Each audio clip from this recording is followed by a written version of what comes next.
In 2025, it's more important than ever to fully leverage each and every customer that comes through your digital doors.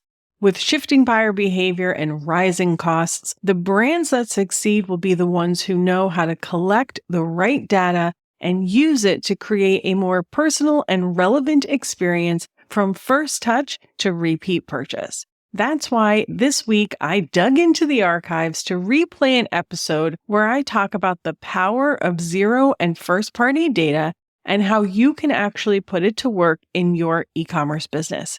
Even if you've listened to this before, I recommend you listen to it again because things might just hit different this time around. All right, friend, let's get into it. Welcome to the eCommerce Badassery Podcast, the place for scrappy entrepreneurs who want to learn actionable steps and strategies to grow the traffic, sales, and profit in your e-commerce business. I'm your host, Jessica Totillo-Coster, a 20-year retail veteran and former brick-and-mortar boutique owner who spent 3 years as the only employee of a 7-figure online store. That shit was crazy. I know exactly how it feels to do all the things, and I'm sharing everything I learned the hard way so you don't have to. I may have started this business by accident, but supporting badass bosses like you lights me the fuck up, and I am so stoked to see you grow. Are you ready, babe? Let's roll. Welcome back to the eCommerce Badassery Podcast. I'm your host, Jessica Totillo-Coster. One of the things you hear all over the internet and on this podcast when it comes to e-commerce marketing is to focus on collecting and utilizing zero and first-party data, which sounds great in theory, but the real question is, how do we actually do that? Now, we have gone into this here and there on the podcast, and I'll link to some other episodes you can check out, but I'm excited to dedicate an entire episode to it, so let's dive in. First, let's talk about what zero and first-party data are. Zero-party data is data that your prospect or customer intentionally and voluntarily shares with you.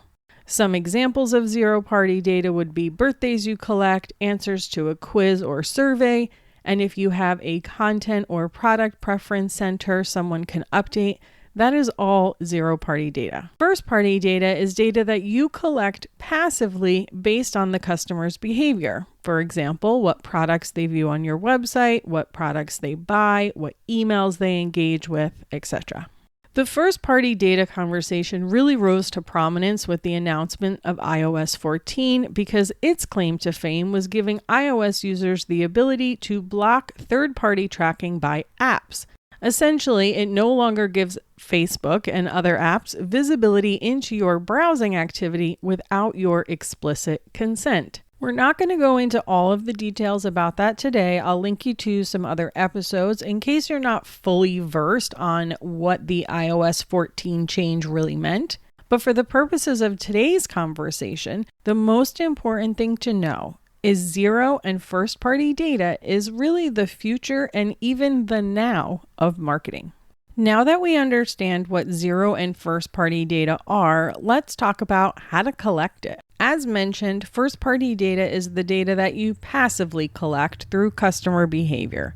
And the amount of data and your ability to leverage that data is really based on the power of the technology tools that you use, specifically your CRM or email marketing platform and its integration with your e-commerce platform. The trick with first-party data is that it needs to be tied to a specific customer. Otherwise, it becomes really hard to leverage. Sure, generic first-party data like your best-selling products, best-performing marketing channels can help you streamline and optimize your strategy at a high level, which is great. But when it's tied to a specific person, you can then personalize your interactions with that individual through email, SMS, and even on your website. So you already know Klaviyo is at the top of my list when it comes to email marketing for e-commerce, but I understand that Klaviyo isn't for everyone. And truth be told, there are some things that do annoy me about Klaviyo. I still love them though. It's not necessarily enough to stop using it, but my point is, Klaviyo isn't the only email platform that works for e-commerce businesses. A platform I recently dug into and fell in love with is Drip. Drip is a master at automation, and I love the flexibility it gives you to move people through those automated journeys. They're the clear winner in terms of what can be done for automated flows. The way they manage product isn't as good as Klaviyo, but I will say they've been investing a lot into the development of their platform, so I'm excited to see what they release. OmniSend is very similar to Klaviyo in terms of how it functions and what's possible. Unfortunately, the last time I checked, they didn't have dynamic content for campaigns, which is a real bummer and kind of a deal breaker for me, but hopefully it's on their roadmap. If you want to check any of them out, I will put my links to them in the show notes for you. What makes all of these platforms so powerful is their deep integration with e-commerce platforms like Shopify and the ability to store custom information about your customers on their profile. And having the data on their profile is how you actually leverage it. This is in stark contrast to a platform like Flowdesk, which is just not built for e-commerce, and I really beg you to stop using it. All right, so you've got your tech platform dialed in, and we're properly collecting and storing first-party data. So it's time to be proactive about collecting zero-party data. Because remember, zero-party data is the information customers provide you voluntarily. When it comes to collecting zero-party data, this is where more of the nuance comes in because it's going to be dependent on your business and product. The first step is to identify what information you want to collect and what's going to be helpful for you.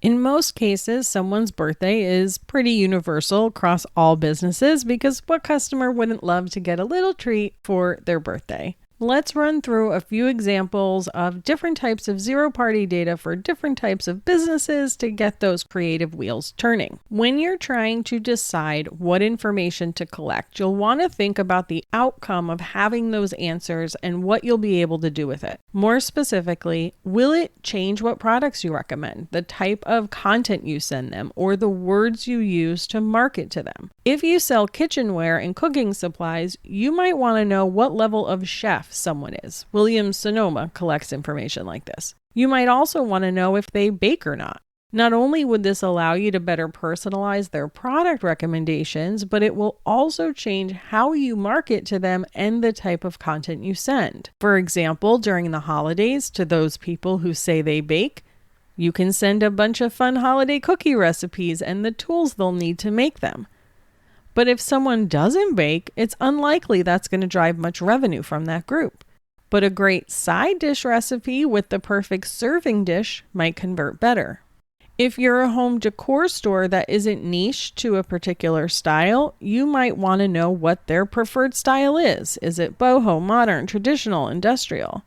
Again, not only would this potentially change the product recommendations and content you send, but you might even choose to use dynamic content to show them different lifestyle images of your products in an email. Let's say you have a new piece of table decor that could work in multiple of those design styles. Instead of showing the same one image to everyone that might make it difficult for someone to envision in their home, you could create a boho version, an industrial version, a modern farmhouse version.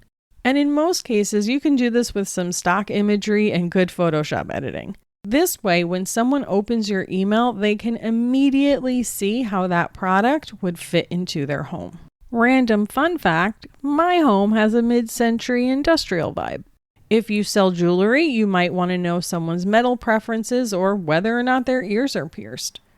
If you sell supplements for pregnant people, maybe you want to know what stage they're at. Are they trying to conceive? What trimester are they in? Or are they postpartum? If you're a clothing boutique, you might want to know what the favorite part of their body is that they love to show off. If you sell multiple categories of clothing, such as men's, women's, and children's, you might want to ask which are relevant to them. If you have a multi-location local business, you might want to know what their preferred store is. And notice I said preferred, not necessarily the closest, because maybe there's a store that's closer to their work versus their home, and it's just easier to hit that one on the way. At my previous gig, we wanted to understand what product categories they were interested in. And yes, we could see what they did and didn't buy, but due to the nature of our products, if there was something they explicitly weren't interested in or didn't want to hear about, we wanted to honor that for them.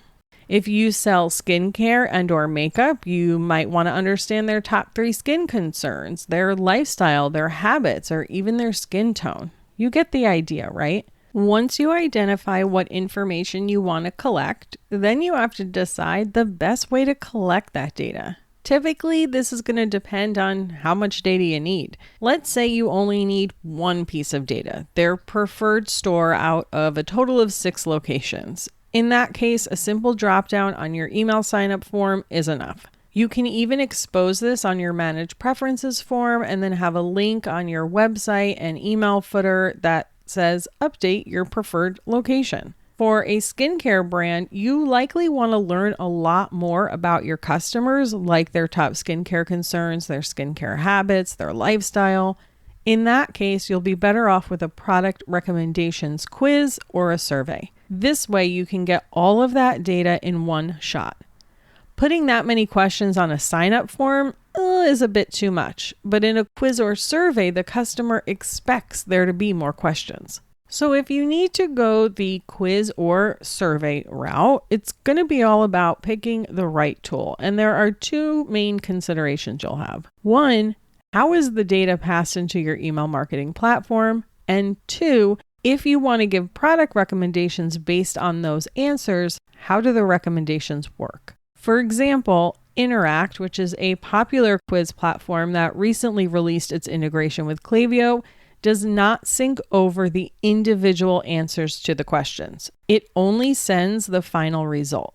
So if you're creating a personality type quiz, you would only get the personality. Sure, that's helpful, but knowing the specific answers to the specific questions would be even more helpful in most cases. In terms of product recommendations and what functionality you need, this will depend heavily on your assortment. If you want to recommend a collection of products or a skincare routine, you'll need to be able to weigh products by collection and set the specifics of what is recommended. In that case, a tool like Product Recommendations by Revenue Hunt is a good option. It's not the prettiest, but the functionality is really flexible and the price is totally reasonable. I used it with a skincare client and we were able to set up a quiz that recommended a specific skincare routine, 1 product from each category of face wash, AM and PM serums, moisturizer, SPF, and a mask. If you have a smaller assortment of product and don't need to upvote or present a collection of items, check out Prehook. The founder, again, was on the podcast talking about the power of quizzes and zero-party data. It's episode 107 if you want to take a listen. I haven't looked at the platform in a while, so it's possible things have changed, but I do remember it being a bit of a struggle if you wanted to present a collection of items, say a capsule wardrobe based on their style preferences. So now that you've collected the data, how do you actually use it in your marketing? The main goal of having data like this is to personalize the marketing experience for each customer. That can be done through the imagery you use, the products you recommend, the copy you put in your emails, and the general focus of the emails that you send to them. This can sound overwhelming at first, but as long as you have the right tech tools like the email marketing platforms I mentioned earlier, it's actually pretty easy to implement, especially if the platform supports dynamic content. And when I say dynamic content, that just means you can set conditions on blocks of content that only show to the people it's relevant to. This can also be done with conditional splits and flows and segmentation for campaigns. One thing to be careful of, especially when it comes to your campaign sends and if you have a small list, is not to over-segment. Sending a campaign to 20 people, no matter how well targeted, is unlikely to generate much in the way of revenue. As your list grows, segmentation becomes more important. But even when you have hundreds of thousands of subscribers on your list, you'll still want to balance the input with the output. For instance, instead of trying to create a campaign for each segment of your list, you could just exclude the ones you know for sure any particular email isn't relevant to. I also recommend you focus more on segmentation in terms of where a particular customer is at in their journey with you versus those individual preferences and characteristics. I do think you can put more effort into utilizing this information in your automations, though. And I say this because these are emails that are triggered by the consumer's behavior, their activity on your website. And while you have to put in a bit of work up front, it's not something you have to try and update or be strategic with every single week, like your email marketing campaigns. For example, if a new subscriber takes a survey or product recommendation quiz, you can send them different content and product in your welcome series. Think about the skincare example I used earlier. We can create a different welcome track for each of the main skincare concerns. So we can have one for acne-prone skin, one for dry skin, and one for aging skin. Not only are we going to send them the proper product recommendations, but we can even change the copy and calls to action in our emails. Clear up your acne now. Age gracefully. Get the hydrated, supple skin you've been dreaming of. In each of these cases, we're able to speak directly to the outcome that particular customer is looking for. We can also follow up with more targeted content in the rest of our welcome series and even our other automations. Instead of saying something super generic in a cart abandonment email, we can again reiterate the outcome they're looking for specifically. That can be a lot more powerful than just saying, hey, you forgot this. One of the other things I always include in abandonment emails is objection handling content and reviews. Using dynamic content based on their personal struggles and the products they're looking at, we can create targeted content there as well. When you have the right data and the right tool to utilize that data, you're really only limited by your imagination. Once you really start to grow and scale, you can even use this data to personalize the experience on your actual website. Yes, that is a thing. You can show different customers different feature banners. You can highlight specific products. There is a lot of cool stuff you can do with the help of data and tech. It all starts with collecting the data. One of the hesitations you might be having is wondering where the line is between helpful and creepy. And that's completely fair, especially given consumers' fears around online privacy. But studies have shown that not only do consumers expect a personalized experience, they spend more and are more likely to recommend brands that provide them. And a large percentage of them are willing to give a brand more information if it means that it will create a more personalized shopping experience for them. I'm not going to go through them all in this episode because it's already getting a bit long, but I'll stick a link in the show notes to some statistics about the state of personalization and how consumers feel about it. The short story is, yes, consumers are concerned about online privacy as a whole, but that's a lot different than asking them to take a survey or submit their skincare concerns so you can provide a better shopping experience for them. All right, so what are your next steps to implement this? The first step, identify what information you need. The easiest way to do this, just set aside some time to brainstorm and think through what the experience would be like if you were on the phone with a customer or in person with them. If they were discovering you for the first time, what questions would you ask them to recommend the perfect product and or the perfect content for them? Once you identify what you need to know, then decide how to collect it. Are you going to put it in your sign-up form or do you need a survey or quiz tool? Then just start implementing it into your strategy. I would go to your email automations first. You don't have to revamp your entire system right off the bat. Just do it little by little. Start with your welcome series and your abandonment emails, as those are typically the biggest revenue drivers.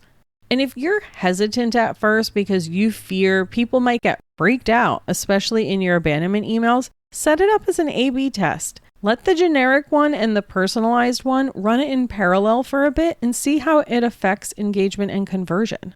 And remember that it's impossible to make everyone happy. So even if you get a few people who complain and say this is creepy, that's not enough to abandon the strategy altogether. I worked with a client a few years ago. She's got a pretty big customer base and does multi-seven figures in revenue. When we first turned on her browse abandonment email flow, it immediately started generating a ton of orders. But she did have one or two people complain about it. So what did we do? We just filtered them out of the flow by their email so they don't receive that. But we weren't going to miss out on all of that revenue because 1 or 2 unhappy people out of thousands. And pro tip on your browse abandonment email, I typically make this specific to the products they've been shopping, but you don't have to do it that way if it feels off-brand or icky for you. You could always make it more generic and just talk about why your brand is so awesome and why they should buy from you. That way, it feels more like a campaign email versus an email that was triggered by them looking at a product on your website. You know your brand and customers best. So how do you feel about all of this? Is it something you're excited to start diving into? Does it feel overwhelming? Please DM me on Instagram and let me know. If you feel like you need a little help brainstorming on this or implementing this for your business, please reach out. We can always hash it out on a strategy call or talk more about it in the lounge membership. It's not something you're going to get implemented overnight, and you don't have to. Take it step by step, little by little, and the results will compound over time. I hope that you find this super helpful. I hope this is exciting you about what's possible and lessening whatever fear you may have with the way online marketing is changing. There is still plenty of opportunity. The tools are out there to help you. You've just got to take the time to leverage them. And of course, we'll continue to talk about that here on the podcast. And that's a wrap, friend. Thanks so much for spending your time with me today, and I'll see you on the flip side. Thank you so much for listening to today's episode. If you want to learn more about growing your e-commerce business, get started with my free resource library at ecommercebadassery.com/free stuff and get an invite to the lounge, my e-commerce marketing membership. When you're ready for one-on-one support, apply to work with me at ecommercebadassery.com/apply. Before you go, would you do me a quick favor? Leave a rating and review and tap that follow button. This pushes me up the chart so I can support more scrappy e-commerce entrepreneurs just like you. I'm on a mission to reach as many as I can, and I could really use your help. Thanks so much in advance. Until next time, e-commerce friend, stay badass.